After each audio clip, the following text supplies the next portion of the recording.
Обаче тия сгради са на калъчи. Това е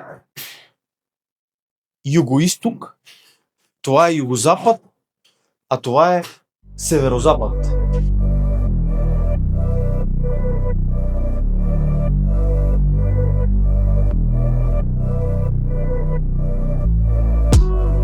Got me up on a late night.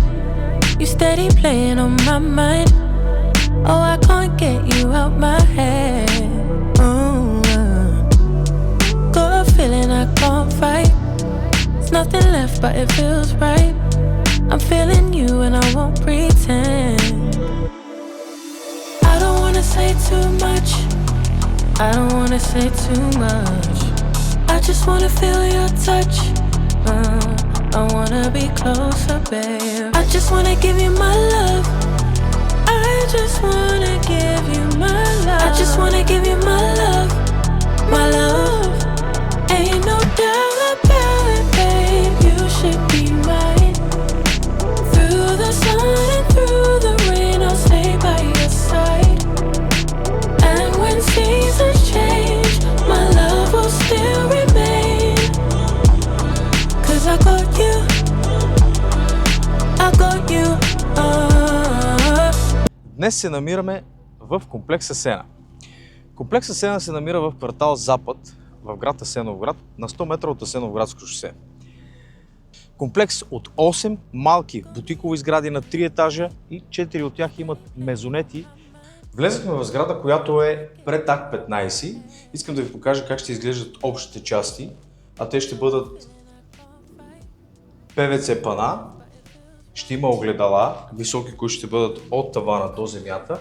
Много изчистени, много хубави детайли, които придават точно съвременна визия за една бутикова малка сграда. Парапетите са от двойно закалено стъкло имаме на парапетите. Стълбите са от гранит, абразивен гранит. Тъмни врати, въпреки че сградите са триетажни, всяка си има асансьор. На първия етаж имаме два двустайни апартамента, на втория етаж имаме два двустайни апартамента и третия етаж е самостоятелен, който има 4-стаен апартамент или в 4-те от сградите ще бъдат направени мезонети. Висок не френски прозорец, защото френския прозорец е до земята, но имаме високи прозорци в общите части, които вкарват много светлина и общите части изглеждат доста светли, доста изчистени, минималистичен лукс. Мазилката е минерална австрийска пръскана мазилка, която момчетата се похваляха, че само те били вкарвали в България, ходили са в чужбина и се е донесли в България. Нещо хубаво. Насочено осветление, магнитно осветление на тавана. Двустайните апартаменти са с приблизителна квадратура от около 70 квадрата, а този горе, който е последния 4-стайния, той е около 160 квадрата. Мезонетите вече са над 200 квадрата. Около асансьорите също ще бъдат затворени с дървени пана и ще бъде доста стилно и изчистено.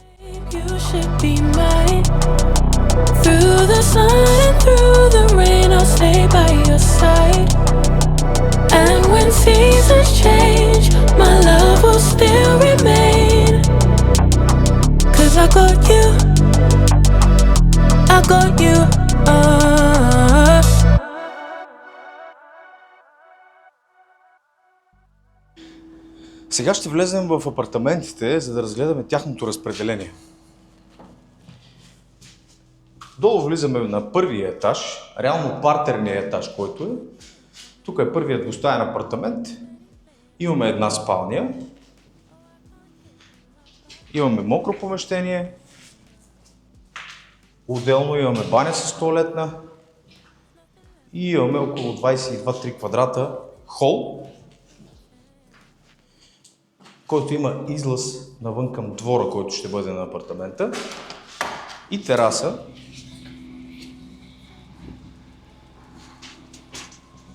Реално малка веранда. Влизаме в другия апартамент, който е почти огледален на първия, обаче тук всекидневната е малко по-голяма от него и е малко по-разчупена. Тук е оставено място за кухнята и тук може да се разположи един диван с TV стената там. И отново имаме врата, която излиза към двора и малка веранда. Апартаментите, които ще бъдат на първия етаж, си имат собствени дворове от 90 до 110 квадрата. На втория етаж абсолютно идентичен апартамент като долу на първия етаж. Кухня, кухненски бокс, всекидневна. Тук диван с масичка за кафе. Отново TV стена и излизаме вънка на терасата, която е значително по-голяма от тази на първия етаж и този апартамент е с малко по-голяма квадратура от този, който е на първия етаж.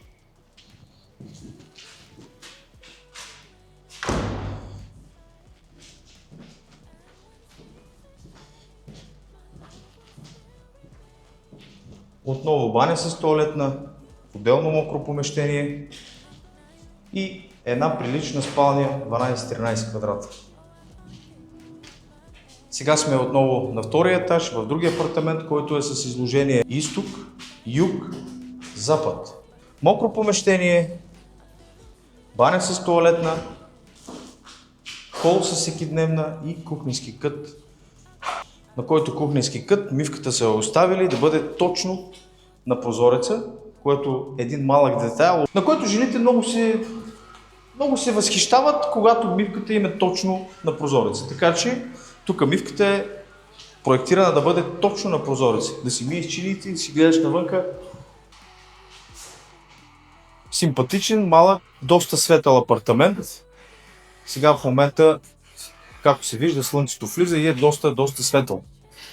Тук отново имаме прозорец, малък фрески прозорец, който е до земята и тераса. Тераса, която ще бъде с отново двойно закалено стъкло, който придава доста стил, доста, както аз обичам да казвам, минималистичен лукс. Сега ще ви покажа и мезонета. Мезонета е с обща площ от 280 квадрата.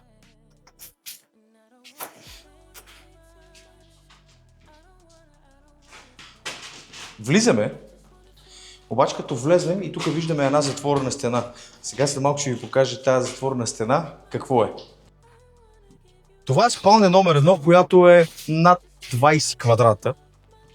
Хубава голяма спалня, но това не е мастера. Това е едната детска стая. Първа баня с тоалетна. Втора спалня, която е една идея по-малка, но и тя е 20 на квадрата. От тук гледаме към Пловдив, насам е Асеновградско шосе. Това е мастера спалнята, която е близо 30 квадрата, която е със самостоятелна баня и тоалетна.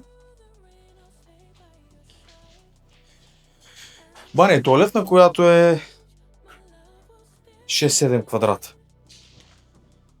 А тук това умещение е предназначено да бъде дрешник. Или ако искате, може да бъде четвърта спалня. И сега скачваме на втория етаж на мезонета. И асансьора ни влиза точно на втория етаж на мезонета. Да, много интересно, когато влезнеш долу в асансьора на първия етаж и натиснеш да се прибереш в къщи, асансьорът ти влиза точно на втория етаж на мезонета. Така са го измислили, защото тук реално е всекидневната на мезонета.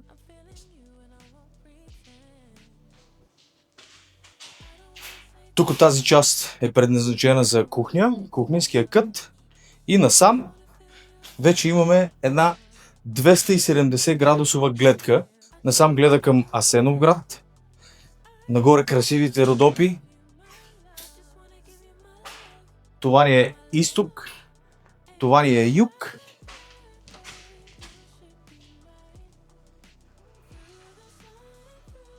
Имаме хубава ПВЦ дограма. Кьомерлинг. 5-камерна, доста солидна и здрава дограма. И излизаме на тераса номер 1. 210 квадрата имаме застроена площ, плюс 70 квадрата тераси.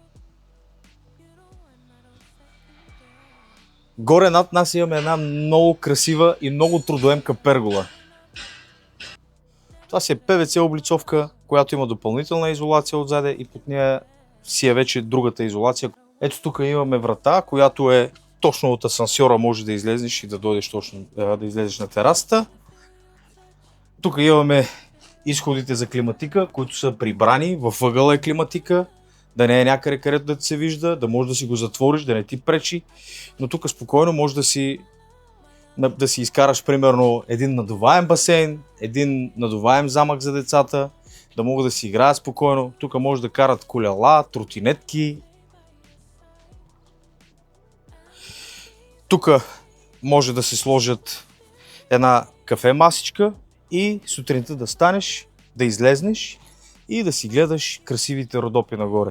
Даже самата тераса е леко изнесена така че реално точно виждаш Родопите от този край, там от Асеновата крепост, целите Родопи насам. Излизаме и на другата тераса, която отново панорамна гледка към Родопите.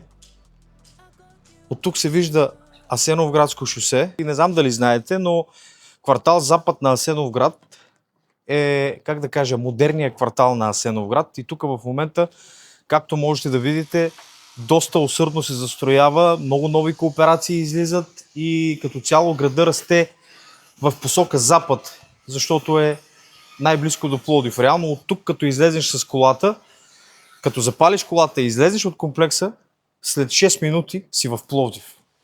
Голяма, дълга тераса, отново прекрасна дълга пергола